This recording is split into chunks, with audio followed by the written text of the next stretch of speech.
Hey guys, andito ako ulit ngayon sa Pink and White Aesthetic Clinic Davao para magpa-vampire facial. As usual, unang-una kinuhaan ulit ako ng blood para ilagay sa centrifuge para maging plasma. Andito na ako sa bed para to clean off my face. Ito talagang pinaka-paborito ko na part, yung nililinisan at saka minamassage yung face ko bago niya sasaktan. Huy! O diba, pasarapan muna ikaw bago ka sasaktan. Huy! Una, ito yung cleanser nila guys, parang bubble cleanser. Ang sarap nito sa face guys. Tapos imamassage ulit, papasarapan ka, tapos sasaktan ka na naman. Huy! Hindi ko alam kung ano to, basta moisturizer or cleanser pa din. Tapos imamassage ulit, pasasarapan ka, tas mamaya sasaktan na ako guys. Huy! Ayan, nilagyan na ako ng topical anesthesia para hindi ko ma-feel yung sakit. So ibababad to ng 30 minutes guys. Pagkatapos tanggalin yung anesthesia ko, ayan, nagpa-M-scalp ako para lalabas yung abs natin para sexy ulit tayo. Ang 30 minutes ng M-scalp guys is equivalent to 30,000 crunches. O diba? Kung tamad ka mag-abs workout sa gym, magpa-M-scalp ka na lang guys. Kaso nga lang, medyo mahal to. Nasa mga 2,500 to 5,000 pesos. Effective naman siya guys kasi tatanggal talaga yung mga excess fats at saka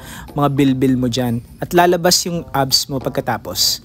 Ayan na, nag-start na kami ng vampire facial guys. Dito yung pinakamasakit na part.